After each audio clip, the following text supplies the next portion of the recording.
How did Cam Ward transform from an overlooked high school quarterback to a Heisman Trophy candidate? Ward's football career began at Columbia High School in Texas, where he was initially classified as a zero-star recruit in the class of 2020. His high school stats were far from impressive. As a junior, he only threw 7 touchdowns, and in his senior year, he averaged only 12 pass attempts per game. These numbers obviously accurately reflect Ward's true potential. The limited passing opportunities Ward received in high school were largely due to his team's run-heavy offensive strategy. It's not that he wasn't good, but they were winning games, and they were doing it by running the football. Despite the lack of impressive statistics, Ward possessed both the physical and raw talent necessary to succeed at a higher level. However, in a state like Texas, known for its highly competitive high school football scene, having arm talent alone wasn't just going to attract college offers. The sheer number of talented quarterbacks in the state meant that a player like Ward, who hadn't had the opportunity to put up eye-catching numbers, often went overlooked by college recruiters. Ward's fortunes, however, began to change when Incarnate Word University took notice of his potential. The high school's head coach, Eric Morris, who had previously coached at Texas Tech, saw something special in Ward. Morris had developed his own version of the air raid offense, a system that would allow Ward to fully utilize his talents. The opportunity promised Ward that he would no longer just be passing 12 attempts per game.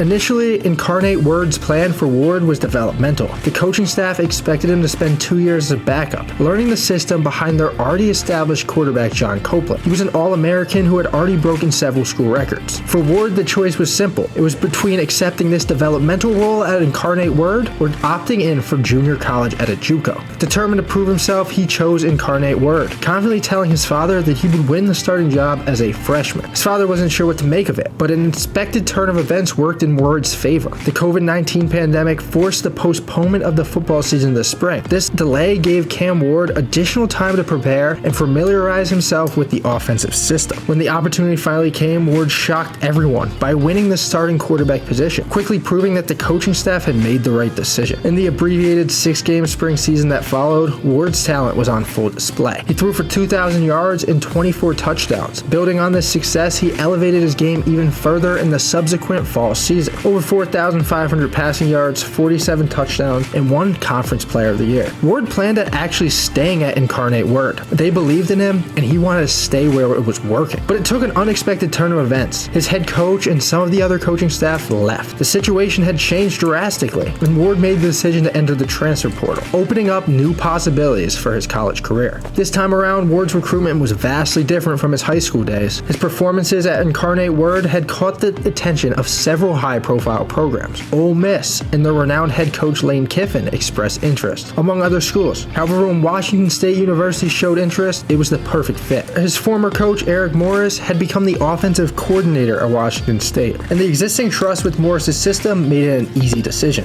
At Washington State, he continued to impress. He started all 25 games over 2 seasons, and his stats were remarkable. A 66% completion rate, almost 7,000 passing yards, 48 touchdowns, and 16 interceptions. He also demonstrated his dual threat capabilities, rushing for an additional 13. Following his successful stint at Washington State, Ward once again entered the transfer portal as a graduate transfer. He also declared for the NFL draft, but wisely chose not to hire an agent, preserving his college eligibility. This move allowed Ward to explore all of his options, both at the collegiate and professional levels. He engaged in discussions with both Florida State and the University of Miami. Ultimately, Ward decided he wasn't quite ready for the NFL yet and would be going to the U, a choice that also earned him some money. Some estimates suggest that in a bigger school like Miami, he could earn close to $1 million through NIL money. But it also prevented Ward an opportunity to further elevate his NFL draft stock, aligning perfectly with his ultimate goal of playing professional football. And so far this season with Miami, he has done that as a top quarterback in college football and will be someone who will hear his name called at the NFL draft.